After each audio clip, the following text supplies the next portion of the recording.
Hazlo tú, Cristo es nuestro jefe, no hay por qué temer.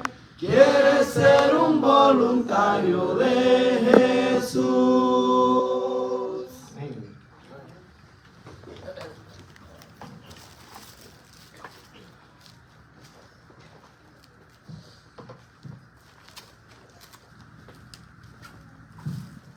Muy buenas tardes, queridos hermanos. Me gusta verlos en esta carrera de ser cristianos. Que no es fácil, pero da mucha alegría saber de que tenemos esperanzas en Dios. Como siempre, la intención de la iglesia es de que podamos crecer, tener tiempo de conocimiento, de sabiduría, y es por esa razón que nos vamos a reunir, obviamente, este domingo. Y también el viernes 16 de mayo a las 5, perdón, a las 8. Ahí estamos. Viernes 16 de mayo, 8 de la noche. Va a ser virtual, este viernes va a ser virtual a las 8 de la noche. Y hay un convivio de jóvenes en el cual estoy invitado, viernes 30 de mayo a las 6:30. ¿Desde qué año son los jóvenes, hermano? De 40, claro, de 40.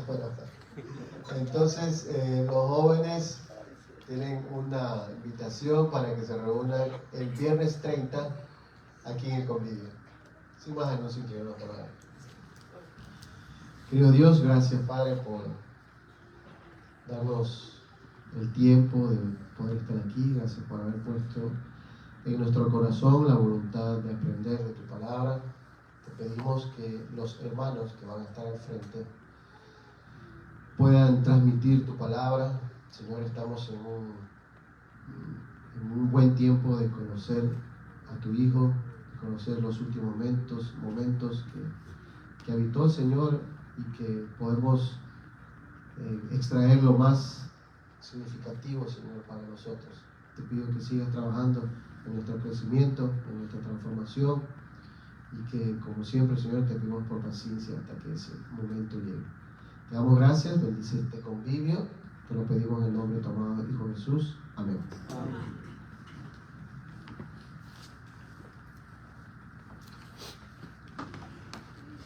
Ok, hermanos, Dios los bendiga. Amén. A ver si...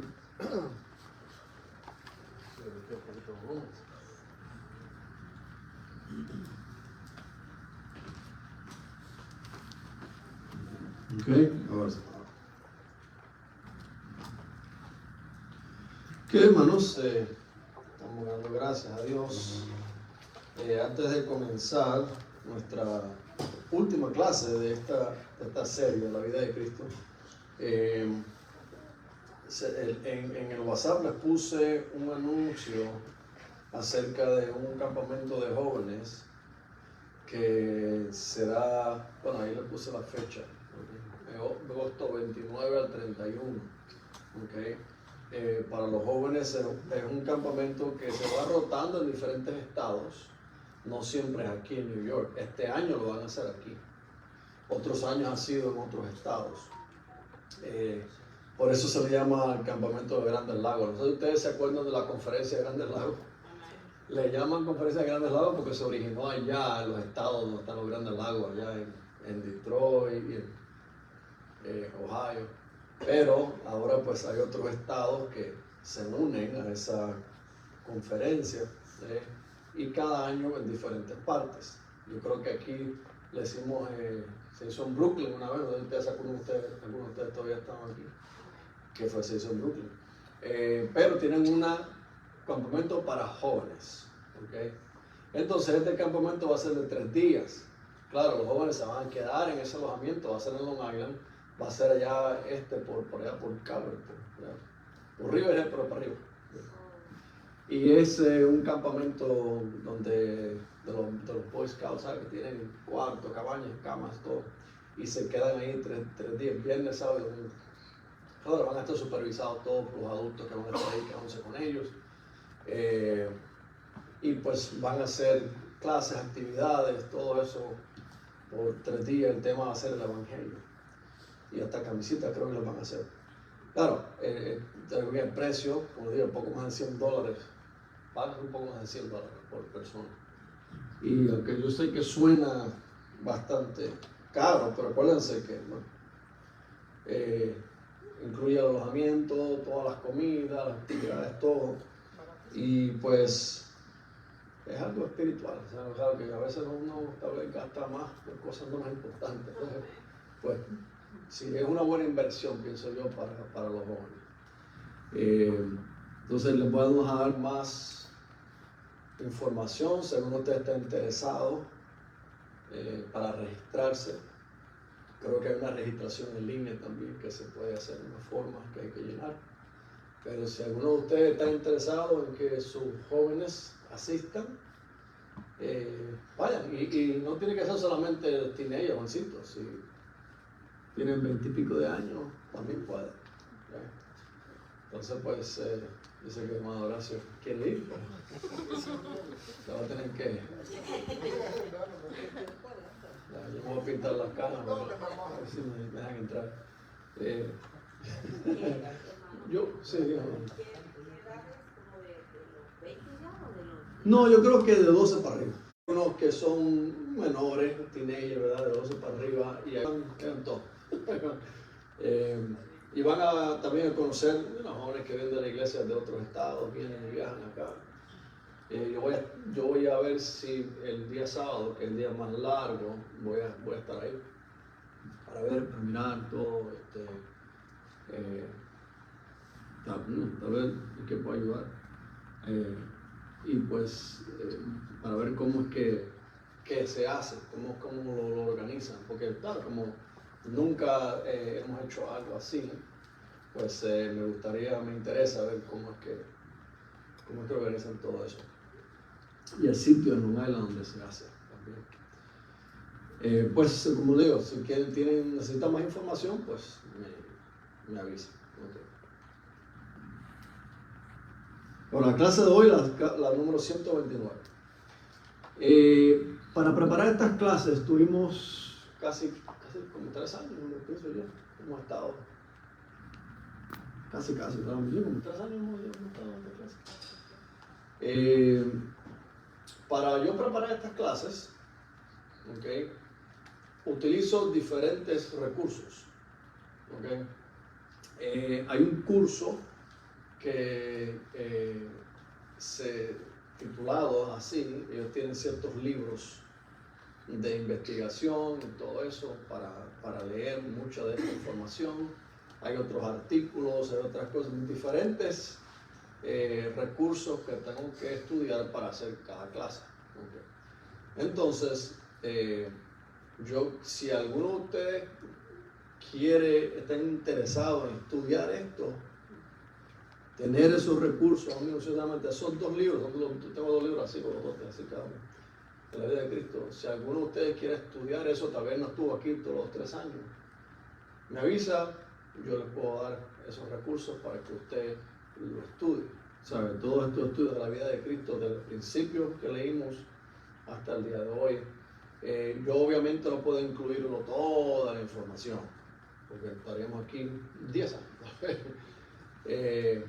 Agarro las cosas más importantes, voy con otros recursos, también estoy en línea, estoy leyendo diferentes cosas para hacer cada clase.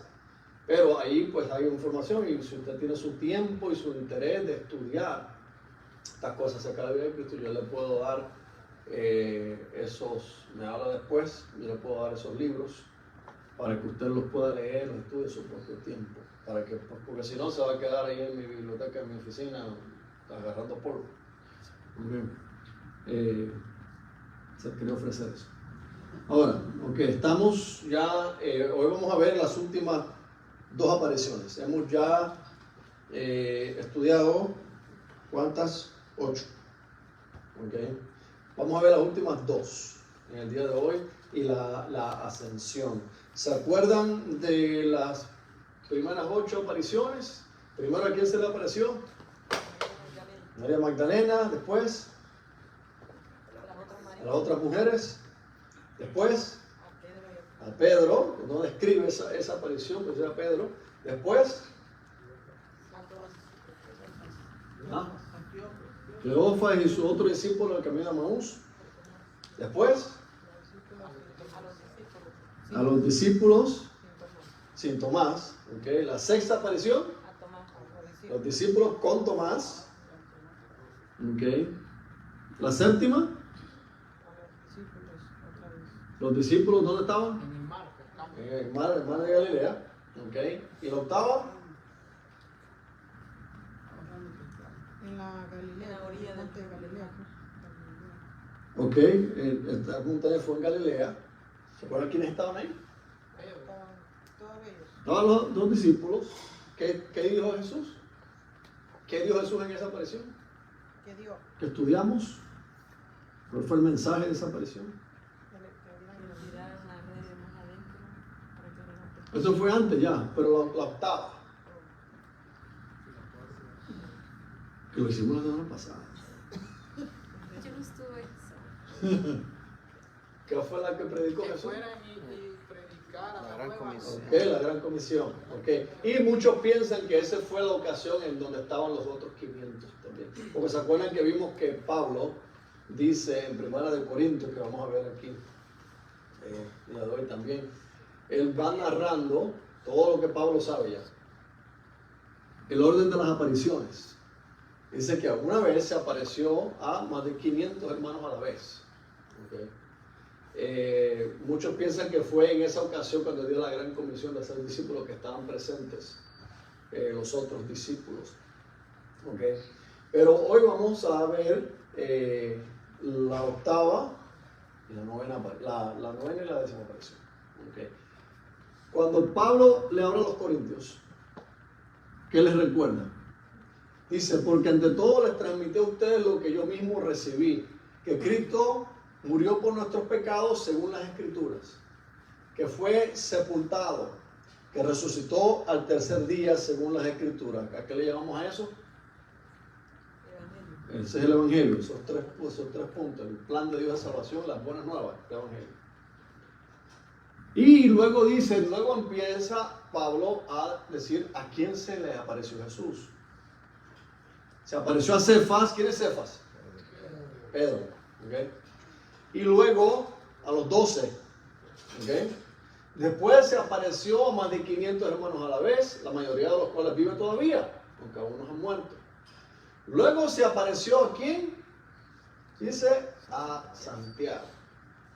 Este Santiago no puede haber sido el mismo Santiago de los apóstoles. ¿Okay?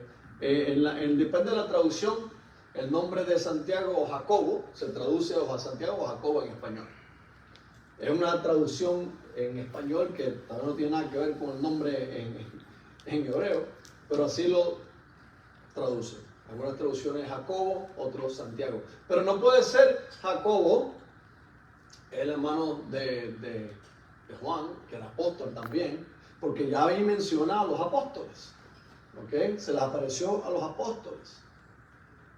Pero hay otro Santiago en la Biblia que terminó siendo un líder muy importante en la iglesia de Jerusalén. ¿Sabe quién fue Santiago ese? El hermano de Jesús. ¿Okay? Por eso lo menciona aparte. No dice, aquí tampoco describe en los evangelios esa aparición. ¿Okay? Pero menciona a Pablo que sucedió, que se le aparece a Santiago. Vamos a ver por qué sabemos que fue Santiago el hermano de Jesús y no Santiago el apóstol. En Hechos capítulo 12, primer mártir, el primer apóstol que ejecutan es a Santiago, el apóstol. Así que cuando hablamos aquí en el libro de Hechos, en el libro de Gálatas, acerca de Santiago, dice el hermano del Señor, no es el otro Santiago está muerto. ¿Okay? Entonces, vamos a ver la evolución de Santiago, el hermano de Jesús, que aquí dice que Jesús se le apareció a él. Acuérdate que los hermanos de Jesús creían en Jesús.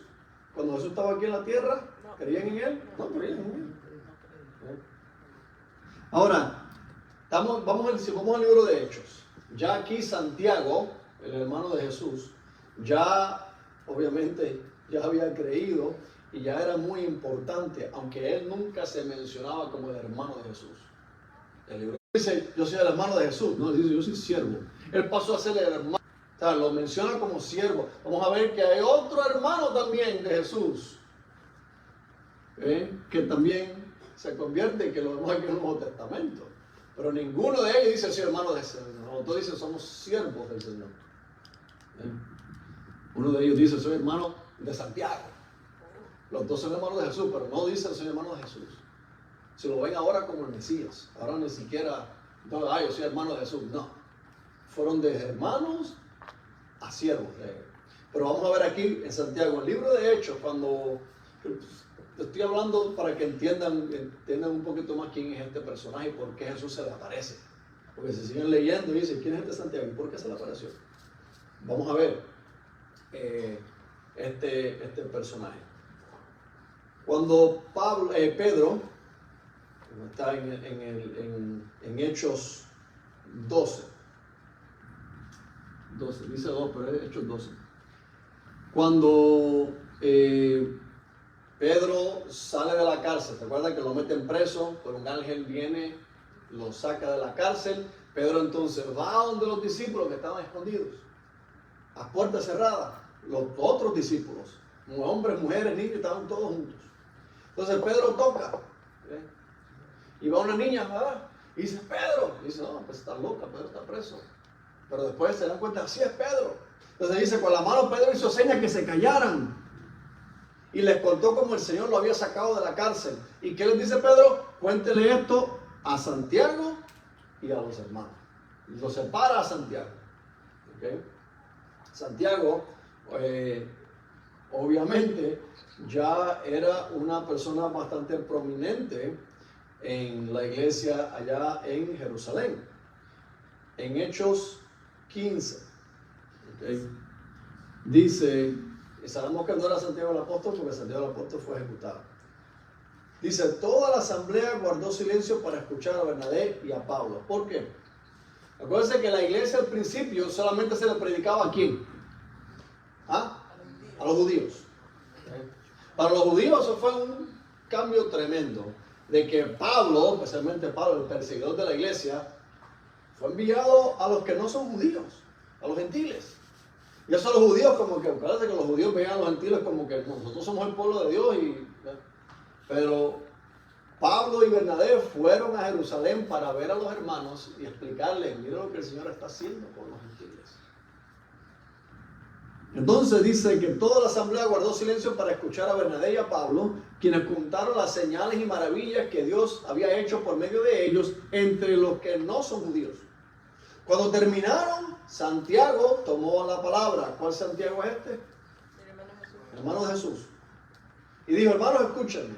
Simón nos ha expuesto como Dios desde el principio tuvo a bien escoger de entre los no judíos un pueblo para honra de su nombre. Entonces está la iglesia de Jerusalén, obviamente ahora Santiago es un líder prominente en la iglesia de Jerusalén. Y allá fue Pablo y Bernabé para consultar con esos hermanos, para dejarles saber a ellos, si tú querías que toda la iglesia aceptara a los gentiles ahora como parte del cuerpo de Cristo, iban a ir a Jerusalén, a la iglesia de Jerusalén donde estaban los apóstoles ancianos, a la iglesia de Jerusalén donde primero se comenzó allí, en Jerusalén, y Santiago, el mismo hermano de Jesús que ya era un líder importante. En Hechos 21, también este mismo tema acerca de Pablo, dando el ser aceptado, este mensaje, esta tarea de ir. Los creyentes nos recibieron calurosamente. Al día siguiente Pablo fue con nosotros a ver a Santiago. Todos los líderes religiosos estaban presentes. Después de saludarlos, Pablo relató detalladamente lo que Dios había hecho entre los no judíos por medio de su ministerio. Nota que menciona a Santiago separado. Santiago era un líder ya en esa iglesia en Jerusalén. En Gálatas, capítulo 1, del 18 al 19, explica ahora Pablo a la iglesia en Galacia. Dice, después de 3 años subí a Jerusalén para visitar a Cefas. ¿Quién es Cefas? Pedro. y me quedé con él 15 días. No vi a ningún otro de los apóstoles. Solo vi a Santiago, el hermano del Señor. Dios me es testigo. ¿Dónde está? En Jerusalén. Dios me es testigo de que en esto que les escribo no miento. Más tarde fui a las regiones de Siria y Cilicia. Pero en Judea, las iglesias de Cristo no me conocían personalmente. Solo habían oído decir: el que antes nos perseguía, ahora predica la fe que procuraba destruir. Y por causa mía glorificaban a Dios. Nota que Pablo fue, cuando él fue a Jerusalén, después de 3 años, para que ese ministerio fuera aceptado, para que ellos se dieran cuenta de lo que Dios estaba haciendo ahora con los gentiles. Pero cuando fue allá, fue donde los líderes, Pedro y también a Santiago, el hermano del Señor. ¿Okay? Aquí mismo en Gálatas, en el capítulo 2, dice: el mismo Dios que facultó a Pedro como apóstol de los judíos, me facultó también a mí como apóstol de los no judíos. En efecto, Santiago, Cefas y Juan, que eran considerados columnas, al reconocer la gracia que yo había recibido, nos dieron la mano a Bernabé y a mí en señal de compañerismo, de modo que nosotros fuéramos a los no judíos y ellos a los judíos. Entonces nota que aquí Santiago dice que ya era lo describe como una columna, o sea que era un hermano importante en la iglesia de Jerusalén, y este es el hermano del Señor. ¿Okay? Por eso Jesús, ya sabiendo esto de antemano, se le aparece a Santiago. ¿Okay? No solamente a los apóstoles. ¿Okay? Acuérdense que al principio, dice aquí en Juan 7:5, dice: lo cierto que ni siquiera sus hermanos creían en él. Santiago no creía en él. ¿Okay? Y no era solamente Santiago, habían otros hermanos de Jesús que tampoco creían en él. Por ejemplo, Mateo 13:55. ¿Por qué tenían ellos ese problema aceptando a Jesús como el Mesías? Porque dijeron: es que es el Mesías, este es Jesús de aquí de Nazaret, nosotros conocemos a su padre. ¿Qué Mesías que me estás hablando? Sabemos de dónde vino. Vino de Nazaret. De Nazaret no iba a venir el Mesías. ¿El Mesías dónde iba a nacer? ¿Pero dónde? ¿Dónde se supone que naciera? ¿En Belén? ¿Dónde nació Jesús? No, nació en Belén. Se crió en Nazaret. ¿Okay? Por eso lo veían, ellos no habían sabido que él no había nacido en Belén. Y nada más lo veían: usted es de Nazaret. Nazaret no sale nada bueno. Nazaret era como un barrio, tú sabes, no tenía muy buena reputación Nazaret.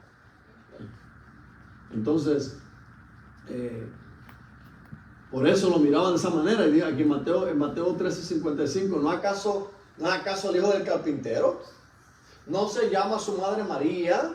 ¿Y no son sus hermanos Santiago, José, Simón y Judas? Obviamente no Judas Iscariote, el traidor. Judas era un nombre común. Entonces ve aquí que su hermano Santiago, no creían en él. Ni José, ni Simón, Judas eran los nombres de sus hermanos. ¿Okay? Bueno, sabemos que sus hermanos después llegaron a creer. ¿Cómo lo sabemos? Porque estaban presentes cuando en el Hechos capítulo 1, cuando estaban esperando el Espíritu Santo entre los discípulos, estaban presentes ellos. ¿Okay? Aquí en Hechos capítulo 1, del 12 al 14, dice: entonces regresaron a Jerusalén desde el monte llamado de los Olivos, situado aproximadamente a 1 kilómetro de la ciudad. Eso fue inmediatamente después de la ascensión de Jesús, el monte de los Olivos. Cuando llegaron, subieron al lugar donde se alojaban. Estaban allí los apóstoles: Pedro, Juan, Santiago, Andrés, Felipe, Tomás, Bartolomé, Mateo, Santiago, hijo de Alfeo, Simón el Celote y Judas, hijo de Santiago. Notan que hay varios nombres que se repiten. Santiago, el apóstol, todavía estaba vivo, está en Hechos capítulo 1. En el capítulo 12 es que lo ejecutan. Pero aquí están los apóstoles. Todos en un mismo espíritu se dedicaban a la oración, junto con las mujeres y con los hermanos de Jesús y su madre María. Pero sus hermanos que antes no creían, ahora sí. ya creyeron. Okay. Entonces sabemos que antes del día de Pentecostés, los hermanos de Jesús ya habían creído en él. Entre ellos, obviamente, Santiago. Okay. De cuál es el otro hermano, y tenemos un libro en la Biblia escrito por él, en el Nuevo Testamento. ¿Cuál es el otro hermano de Jesús que también escribió un libro en la Biblia, una carta? Judas. Judas era el hermano de Jesús, porque cuando usted empieza a leer, hermano de Santiago, siervo de Jesús, hermano de Santiago. Si es hermano de Santiago, es también hermano de Jesús. Él y Santiago no se describen como hermanos de Jesús, sino como siervos de él. Entonces, si él es hermano de Santiago, para que supieran cuál Judas está escribiendo, obviamente, pues, este es uno de los hermanos de Jesús, porque dos de sus hermanos eran Santiago y Judas. Y aquí dice que los hermanos de Jesús ya habían creído, que ya eran creyentes. Okay. Son unas cositas para cuando lean esto entiendan quién era Santiago, por qué se le apareció Santiago a Jesús, por qué se menciona tanto en el Nuevo Testamento, como ahora un pilar, una columna en la iglesia de Jerusalén. Pero dice, esa es la novena aparición, dice que se apareció a Santiago y no describe esa aparición, pero la menciona aquí Pablo. También menciona Pablo que después de que se aparece Santiago, de nuevo dice, al final, dice, más tarde, después de eso, a todos los apóstoles de nuevo. ¿Okay? Y ya esa va a ser la última aparición que se menciona en la Biblia antes de su ascensión. ¿Okay? ¿Y qué dice Jesús en esa última aparición que nosotros podemos ver cronológicamente en la Biblia? Aquí en Lucas 24, del 44 al 49. Antes de la ascensión menciona esta aparición. Luego dijo, cuando estaba todavía yo con ustedes, les decía que tenía que cumplirse todo lo que está escrito acerca de mí en la ley de Moisés, en los profetas y en los salmos. Los judíos dividían el Viejo Testamento en 3 secciones. La ley de Moisés, ¿cuál es otro nombre para la ley de Moisés?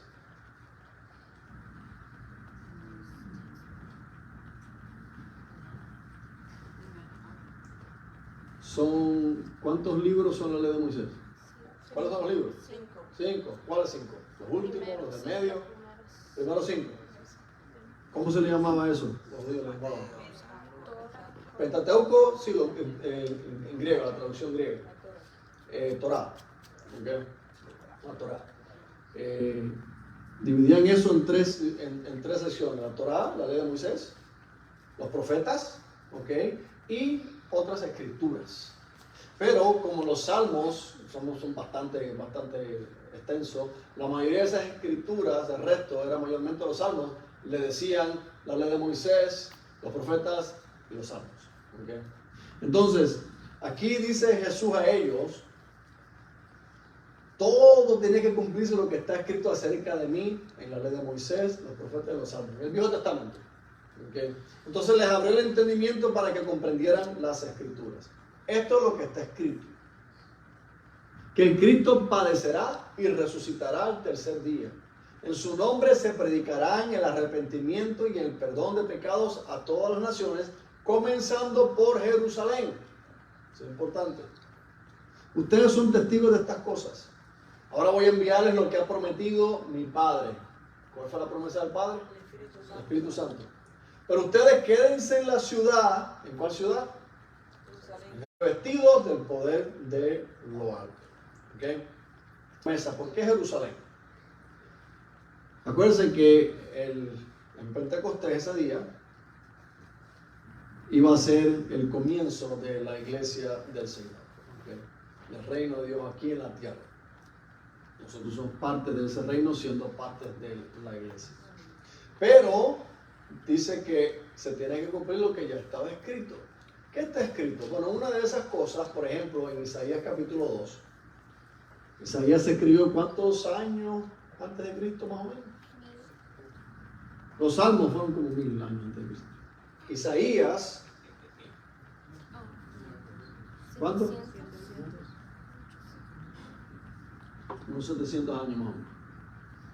Dice, en los últimos días, el monte del Señor, el monte del templo del Señor será establecido como el más alto de los montes, se alzará por encima de las colinas y hacia él correrán todas las naciones. Se va a establecer algo, este es un lenguaje profético, se va a establecer algo, lo llama el templo del Señor, dice que va a estar sobre todos los otros.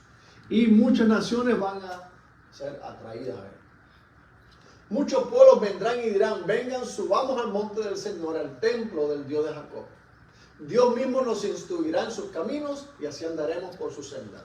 Porque de Sión, monte Sión, algunos que simbólicamente Israel, de Sión saldrá la ley, de Jerusalén la palabra del Señor. Entonces, por eso es que cuando usted mira el libro de Hechos, el día de Pentecostés, cuando se predica el Evangelio por primera vez, ¿dónde están ellos? En Jerusalén. ¿Okay? El día de Pentecostés, donde todos, viendo judíos de todas las naciones, van presentes. ¿Okay? Ahí se cumple esa profecía y sale la palabra de Jerusalén. ¿Okay? Y se establece la iglesia. nos describe Dios como un templo espiritual. Aquí dice un templo, en la mente de ellos pensaban en el templo físico. Pero sabemos en el Nuevo Testamento que nosotros nos describe como iglesia, como un templo espiritual que se va edificando. Entonces ese día en Jerusalén, donde están, la palabra de Dios sale, por primera vez el Evangelio se establece ese día. ¿Okay? Entonces, y el propósito entonces de esta aparición, como vemos aquí, es hacer preparaciones finales para la iglesia, el establecimiento de la iglesia. Y va a estar establecida ahí en Jerusalén. Se aparece por última vez a los apóstoles y les habla acerca del reino de Dios. Cuando usted empieza a leer el libro de Hechos, dice que él estuvo apareciéndose a los discípulos, hablando acerca del reino de Dios. ¿Comprendían todos ellos todo lo que estaba diciendo Jesús? No, dice que Jesús les abrió el entendimiento, dice, para que entendieran, pero lo hizo, en esta ocasión, lo hizo explicándole lo que significaban las profecías. Y les explica cómo el Mesías tenía que padecer, tenía que resucitar, todo eso. Él se los explica, se los interpreta. Porque ellos no entendían eso. Entonces, quiere decir que de todos modos, habían cosas que ellos todavía no entendían.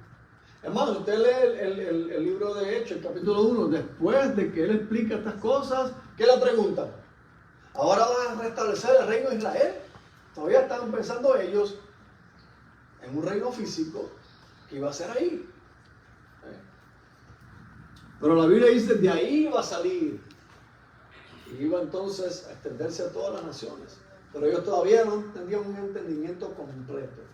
Entonces Jesús les dice, no se preocupen mucho por eso. Esperen aquí a que reciban el Espíritu Santo. Entonces las cosas iban a ser aclaradas a ellos. Pero todavía ellos tenían un conocimiento limitado. ¿Okay? Y Jesús les dice, esperen cuando sean revestidos de poder, entonces van a entender. Pero hasta ese momento todavía ellos estaban nublados su entendimiento. ¿Okay? después de que se aparece, ¿Qué dice? Esa es la 10ª aparición, ¿okay? Cuando Él les habla estas cosas. Luego, ¿qué sucede? Dice, después los llevó Jesús hasta Betania, allí alzó las manos y los bendijo. Entonces imagínense ustedes esta escena. Antes de él ascender al cielo, Está allí, cerca de Betania, específicamente el Monte de los Olivos. y solamente no hay muchas Palabras describiendo este evento. Lo que sí sabemos que dice aquí, dice que extiende las manos, los bendijo. Sucedió que mientras los bendecía, se alejó de ellos y fue llevado al cielo. Entonces ellos lo adoraron y luego regresaron a Jerusalén con gran alegría y estaban continuamente en el templo alabando a Dios. Mientras los bendice, dice que se va alejando, dice, asciende y fue llevado al cielo. Luego en el libro de Hechos, en el capítulo 1, da ciertos detalles acerca de este evento. Dice, habiendo dicho esto, mientras ellos lo miraban, fue llevado a las alturas hasta que una nube lo ocultó de su vista. Ellos se quedaron mirando fijamente al cielo mientras él se alejaba. De repente se le acercaron dos hombres vestidos de blanco que les dijeron, Galileos, ¿qué hacen aquí mirando al cielo? Este mismo Jesús que ha sido llevado de entre ustedes al cielo, vendrá otra vez de la misma manera que lo han visto irse. Entonces, cuando él subió al cielo, ¿a dónde va? Al Padre. ¿Ok? ¿Exactamente dónde? A su trono. ¿Ok? ¿Dónde se sienta? Al Padre. Marcos 16:19. Dice, después de hablar con ellos, el Señor Jesús fue llevado al cielo y se sentó a la derecha de Dios. ¿Por qué es importante eso? ¿Qué está haciendo Jesús a la derecha del Padre hoy día por nosotros? Abogando por nosotros todos los días, día y noche. ¿Por qué intercede por nosotros día y noche? El libro del Apocalipsis dice que nuestro enemigo, el diablo, nos acusa a los santos de Dios día y noche. Pero por la sangre del Cordero y la intervención del Cordero de Dios, por su intercesión por nosotros en la derecha del Padre, nosotros no recibimos la sentencia merecida de esa culpa que ya tenemos. ¿Y por qué les digo, por qué termino con esto? Porque la próxima clase que vamos a hacer va a durar unos meses. Bien interesante también. Y creo que en una clase más, yo creo que es más apropiado hablar de estas cosas. Para eso son las clases, por eso es importante que vengamos a las clases. Vamos a, tuvimos 3 años tratando de conocer la vida de Cristo, todo lo que Él hizo, quién fue, cómo lo hizo, qué sucedió, todo esto. Bien. Y tenemos que conocer nuestro Salvador. Pero nuestro enemigo, ¿cuánto usted conoce acerca de su enemigo? Si usted está en una batalla contra un enemigo, ¿no cree que debe conocer quién es su enemigo? ¿Cómo funciona? ¿Qué hace? ¿Qué límites tiene? ¿Qué poder tiene? ¿Qué dice la Biblia acerca de ese enemigo? Eso lo vamos a ver la próxima vez, vamos a estar varios meses aprendiendo una clase titulada Satanás y su reino oscuro. Vamos a ver más minuciosamente qué dice la Biblia acerca de Satanás y qué no dice acerca de Satanás. Que a veces que hay cosas que tal vez pensamos que están en la Biblia que ni siquiera la Biblia menciona. Y hay cosas que sí se mencionan en la Biblia que son un poco también media. Asumimos ciertas cosas, pero vamos a estudiar qué dice la Biblia y qué no dice la Biblia. ¿Okay? Tenemos que conocer nuestro enemigo mucho más. ¿Okay? No para temer, no queremos asustar a nadie. Vamos a hablar de demonios. ¿Qué dice la Biblia acerca de los demonios? ¿Qué dice la Biblia acerca del diablo? ¿Qué dice la Biblia acerca de las artimañas del diablo? ¿Cómo actuó? ¿Cuáles fueron sus artimañas en el Antiguo Testamento? ¿Cuáles fueron sus artimañas en el Nuevo Testamento? ¿Cómo obra hoy día en cada uno de nosotros? Porque si usted puede saber cómo funciona el enemigo, podemos saber entonces cómo podemos resistir. La Biblia dice resístanlo. Usted sabe cómo resistirlo. ¿Resistir qué? ¿Qué podemos resistir? Podemos aprender a reconocer todas esas artimañas del diablo. Y por eso nos puede nosotros poner en una posición de ventaja. Cuando imagínese que imagínese usted, bueno, la mayoría no puedo decir otro deporte, tengo que coger fútbol, ustedes la mayoría pues, entienden más el fútbol. Cada dirigente tiene una estrategia para cada partido, según el otro equipo.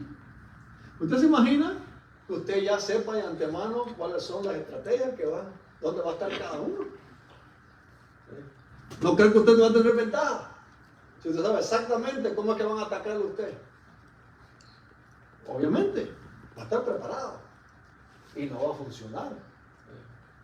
Entonces, igual nosotros, si nosotros podemos entender cómo funciona el enemigo y podemos entonces ser un poco más analíticos en nuestra vida personal, cómo se aplica eso a nosotros, usted va a poder estar más victorioso en su vida. Y pues vamos a estar como hasta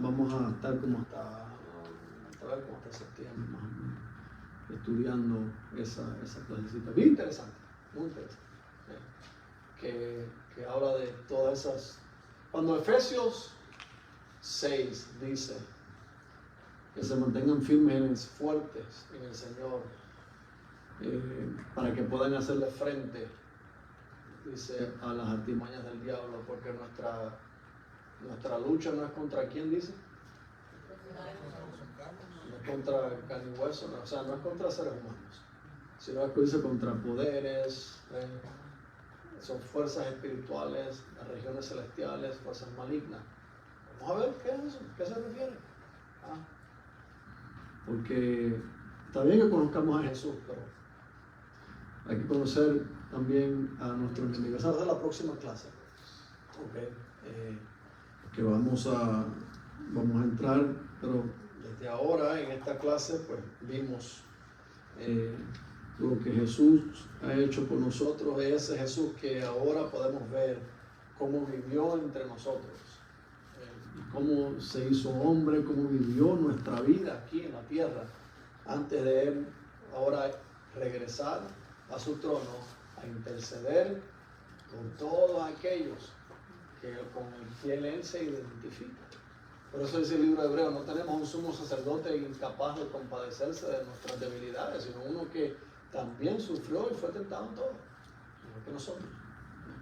Pues ahora Él regresa a la derecha del Padre, habiendo vivido aquí con nosotros, misericordioso, un sumo sacerdote misericordioso. ¿Cuál era la labor del sacerdote? Interceder, entre Dios y el hombre. Por eso eran los únicos, en el Nuevo Testamento eran los únicos que hacían los sacrificios. Ahora tenemos un sumo sacerdote que se ofreció a sí mismo, que como sacrificio entiende nuestra debilidad, te conoce completamente, Él lo vivió. Por eso es que cuando usted va a Dios en oración, usted va al trono de la gracia, usted no está yendo a un Dios distante que no entiende nada, sino uno que vino aquí, sufrió también todas las cosas que sufre el ser humano. Todo lo sufrió Jesús. Jesús sufrió hambre, Jesús sufrió pobreza, rechazo, racismo, violencia, engaño, traición, todo. Jesús sufrió todas esas cosas también. Y por eso estuvimos aquí varios años estudiando esto. Y así que espero que les haya sido de mucha utilidad, que puedan apreciar un poquito más lo que ha hecho Jesús por nosotros. Vamos a terminar pues cantando aquí esta canción que yo creo que resume casi todo lo que hemos estudiado. Dios los bendiga.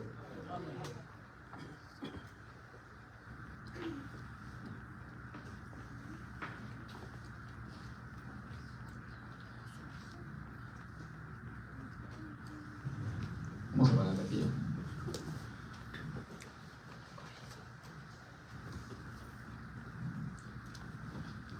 Glorificaremos al Señor por su muerte en la cruz.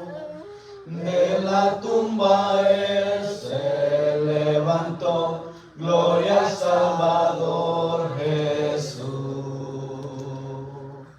Por 40 días regresó, a los suyos se mostró, a sus seguidores dio la paz y en las nubes ascendió.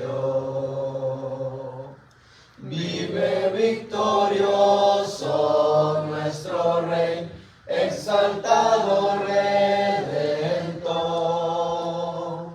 En el cielo reina en majestad el glorioso Salvador.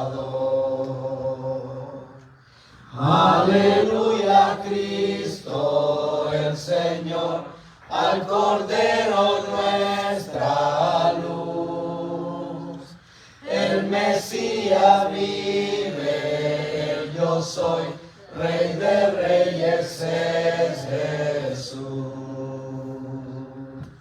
Amén.